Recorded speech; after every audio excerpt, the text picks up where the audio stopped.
One polytechnic Sikandar में आपका स्वागत है। आज की इस वीडियो में हम इंट्रोडक्शन टू आईटी सिस्टम मई 2022 का जो पेपर है 2003 आपका कोड है उसके 60 मार्क्स के क्वेश्चन आंसर्स में से हम पार्ट ए को ऑलरेडी हम कवर करा चुके हैं। अगर आपने पार्ट ए के सॉल्यूशंस नहीं देखे हैं तो आई बटन पर क्लिक करो और पार्ट ए के सॉल्यूशंस देखो, और पार्ट बी के सॉल्यूशंस आपको इस वीडियो में मिलेंगे। पार्ट बी के सॉल्यूशंस के साथ में अगर आपको पार्ट सी के सॉल्यूशंस भी चाहिए या इसकी पीडीएफ चाहिए या फिर इसको हिंदी में चाहिए तो आप ये जो टर्म्स हैं आप लिख सकते हैं अपने कमेंट में। तो कमेंट बॉक्स में अगर आप लिखोगे तो हमें पता चलेगा कि आपकी डिमांड क्या है। तो कमेंट बॉक्स का यूज़ पूरी तरीके से करते रहो, लाइक और शेयर बटन को दबाते रहो, और सब्सक्राइब बटन नहीं दबा रखा है तो दबा लेना ताकि आगे आने वाले अपडेट्स भी मिलते रहेंगे। इसमें आईटी से जितने भी रिलेटेड क्वेश्चन आंसर्स हैं वो हम लोग आपको सॉल्व करवाने वाले हैं। तो चलिए शुरू करते हैं। क्वेश्चन नंबर एक मतलब पार्ट ए की बात करें तो पार्ट ए में हमने ऑलरेडी कवर कर चुके थे, उसको हम यहाँ पर नहीं सॉल्व कर रहे हैं। आप पार्ट ए को देख सकते हैं जा करके हमारे चैनल पर, या फिर आई बटन पर क्लिक कर देना। आई बटन पर क्लिक करके आपको पार्ट ए मिल जाएगा। पार्ट बी की बात करें तो पार्ट बी में पहला क्वेश्चन है हार्डवेयर और सॉफ्टवेयर का डिफरेंस बताना है। दूसरा क्वेश्चन है आईपी एड्रेस को एक्सप्लेन करना है। तीसरा क्वेश्चन है कर्नल और शेल्स के बीच में डिफरेंस बताना है। चौथा क्वेश्चन है कि रिप्लेस और फाइंड का यूज़ कैसे करना है टेक्स्ट राइटर के अंदर। पांचवा मतलब ये छठा क्वेश्चन जो है उसमें ये लिखना है एनिमेशंस कैसे ऐड करना है किसी भी स्लाइड के अंदर, इम्प्रेस के अंदर। फिर सातवां क्वेश्चन है बायोमेट्रिक ऑथेंटिकेशंस को एक्सप्लेन करना है। डेस्कटॉप सिक्योरिटी के ऊपर आपको एक नोट लिखना है। नाइन्थ क्वेश्चन जो है गाइडलाइंस लिखनी है वाईफाई सिक्योरिटीज़ की, क्या गाइडलाइंस अपने को परफॉर्म करनी रहेंगी। तो ये थे हमारे कुछ 9 क्वेश्चंस। दूसरे क्वेश्चन से स्टार्ट है। क्वेश्चन नंबर सेकंड में आप कंपोनेंट्स ऑफ कंप्यूटर में हार्डवेयर और सॉफ्टवेयर कंपोनेंट्स लिख सकते हैं, जिसमें input device, output device, storage, internal components और सिस्टम सॉफ्टवेयर और एप्लीकेशन सॉफ्टवेयर्स होते हैं। सॉफ्टवेयर और हार्डवेयर की डिफरेंस के अंदर आपको हेडिंग डालनी है दोनों की ब्लैक पेन से, बाकी अंदर लिख दें कि भी उनकी डेफिनेशन। ये तो सेट ऑफ इंस्ट्रक्शंस होता है, ये फिजिकल पार्ट होता है, ये एग्जीक्यूटेबल नहीं हो सकता है विदाउट हार्डवेयर के, या ये सॉफ्टवेयर के बिना हार्डवेयर नहीं चल सकता है, कोई भी टास्क परफॉर्म नहीं कर सकता है, इसको टच नहीं किया जा सकता है, इसको टच कर सकते हैं, ये डिबग किया जाता है अगर प्रॉब्लम होती है तो, इसको रिपेयर किया जाता है, इसको रीइंस्टॉल करते हैं और इसको रिप्लेस करते हैं अगर प्रॉब्लम सॉल्व नहीं होती तो। आईपी एड्रेस क्या है? तो आईपी एड्रेस का एक इंटरनेट प्रोटोकॉल एड्रेस होता है जो हर एक हार्डवेयर डिवाइसेस के साथ में होता है, और उन हार्डवेयर डिवाइस का जो एड्रेस है उसी के बेसिस पर आपका डेटा एक दूसरे से कम्युनिकेट करता है। मतलब आप किसी 2-3 कंप्यूटर को एक साथ जोड़ रहे हैं तो एक नेटवर्क बन जाएगा, और उस नेटवर्क के अंदर हर एक डिवाइस का एक एड्रेस होना चाहिए। उस एड्रेस के बेसिस पर उसको डेटा ट्रांसफ़र किया जाता है। तो जैसे ये मैंने 3 कंप्यूटर को जोड़ा है, मान लो इसको पहले वाले को दूसरे को भेजना है तो इसके दूसरे के आईपी एड्रेस को ही आप भेजें, तो उसके लिए आपको एक एड्रेस इसका होना चाहिए बी का। तो वो एड्रेस आपका बाइनरी नंबर्स के फॉर्म में होता है, लेकिन इसको ह्यूमन रीडेबल फॉर्मेट में लिखा जाता है। यहाँ पर ये आपको दिख रहे होंगे, इसमें 4 तरह के एड्रेस होते हैं। आईपी एड्रेस जो है वो 4 तरह के होते हैं कॉमनली। कौन कौन से? Public, private, static and dynamic. Public वाला जो है वो तो क्या होता है कि बाहर यूज़ में लिया जाता है, प्राइवेट इंटरनल यूज़ में लिया जाता है। अब बात करें शेल और कर्नल के बीच के डिफरेंस की, तो शेल क्या होता है और कर्नल क्या होता है, इन दोनों को समझ लें पहले। तो सबसे पहले तो शेल जो है वो क्या होता है? स्पेशल यूज़र प्रोग्राम और एनवायरनमेंट है जो प्रोवाइड करता है यूज़र्स को कि एक इंटरफेस प्रोवाइड करता है। एक आपको इंटरफेस दिखेगा, उस इंटरफेस को ही हम शेल कह रहे हैं। वही जो आप कंटेंट अपनी लैंग्वेज में लिख रहे हैं उसको पहले मशीन लैंग्वेज में कन्वर्ट करता है शेल, और फिर उसको मशीन को दिया जाता है। और ये मशीन लैंग्वेज में जो कन्वर्ट करके जो मशीन को देने का काम करता है वो कर्नल इसकी फंक्शनलिटीज़ को परफॉर्म करता है। तो कर्नल जो है वो हार्डवेयर के साथ में इंटरफेस होता है। तो शेल तो है हमारे ह्यूमन यूज़र्स के साथ में इंटरफेस कर रहा है। यूज़र शेल को डेटा देंगे, शेल उसको कन्वर्ट करेगा मशीन लैंग्वेज में, मशीन लैंग्वेज से कर्नल जो है उसको हार्डवेयर को देगा, हार्डवेयर के साथ में इंटरफेस करवाएगा। तो ये बेसिक इसका डायग्राम था। तो कर्नल जो है बेसिकली कोर है, हार्ट ऑफ ऑपरेटिंग सिस्टम है, जो फंक्शन करता है, मैनेज करता है ऑपरेशंस को हार्डवेयर के, जैसा कि मैंने अभी बताया है आपको। तो कंप्यूटर के हार्डवेयर को फंक्शंस को मैनेज करने का काम कर्नल करता है। तो इन दोनों के बीच के डिफरेंस में आपको बेसिक डिफरेंस आपको बता ही दिया है कि इंटरफेस करता है किसके बीच में? कर्नल एंड यूज़र्स के बीच में। कौन? शेल। शेल जो है वो कर्नल और यूज़र के बीच में इंटरफेस प्रोवाइड करता है। मतलब यहाँ है कर्नल, यहाँ है शेल और यहाँ है यूज़र। तो यूज़र और कर्नल के बीच में कौन है? शेल है। और हार्डवेयर और शेल के बीच में जो है वो कौन है? कर्नल है। तो यहाँ हार्डवेयर के साथ में जो इंटरफेसिंग कराएगा वो कर्नल कराएगा।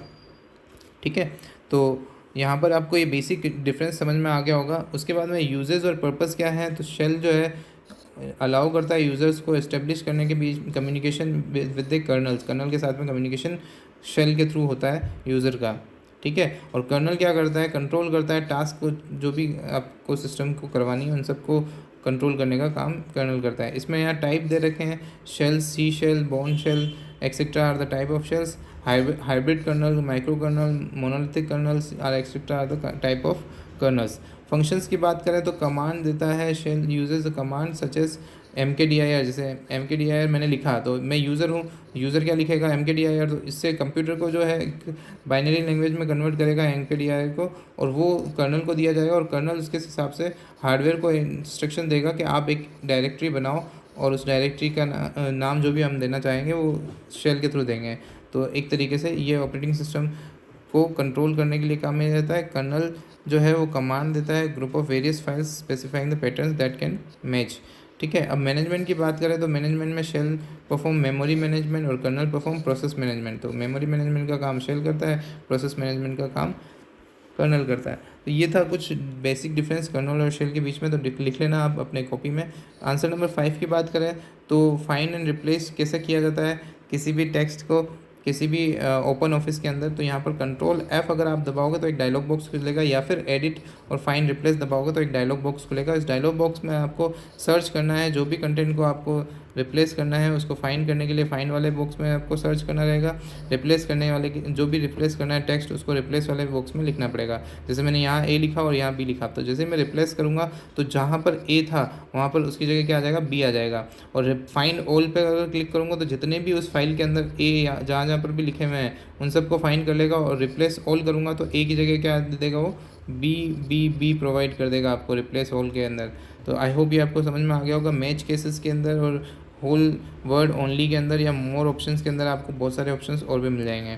अगला क्वेश्चन था कि स्लाइड के अंदर एनिमेशन इफेक्ट को कैसे ऐड करना है। तो अप्लाइंग एन एनिमेशन इफेक्ट के अंदर क्या करना है, तो यहाँ पर इन नॉर्मल व्यू के अंदर डिस्प्ले द डिज़ायर्ड स्लाइड, जो भी डिज़ायर्ड स्लाइड है उसके अंदर जो एनिमेशन देना है, फिर उसमें जो सेलेक्ट करना है object you want to animate, जो भी ऑब्जेक्ट को आपको एनिमेट करना है उसको सेलेक्ट करना है।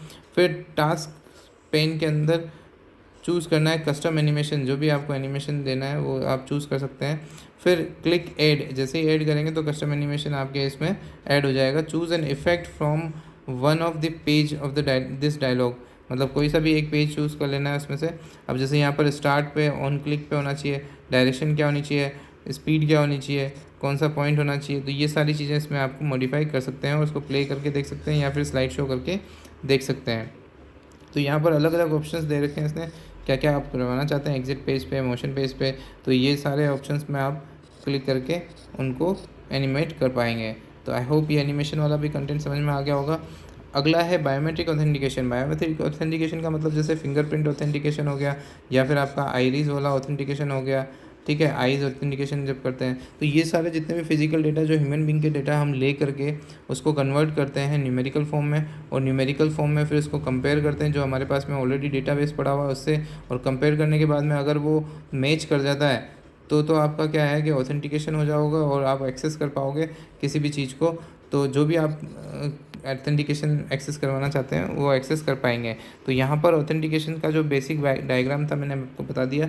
इसके जो आपके फिंगरप्रिंट स्कैनिंग हो गया, या DNA मैचिंग हो गया, रेटिना स्कैनिंग हो गया, वेन स्कैनिंग हो गया, बिहेवियरल बायोमेट्रिक हो गया।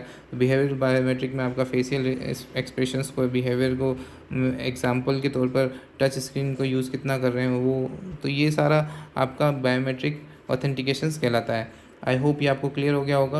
अगला है enhancing desktop security. Desktop security के लिए हमें क्या क्या करना रहेगा, तो मैं पहले बता दूं, इसमें कुछ पॉइंट्स आपको याद रखना है। जैसे स्ट्रॉन्ग पासवर्ड ऑथेंटिकेशन आपको लगाना है, रेगुलर सॉफ्टवेयर अपडेट करते रहना है।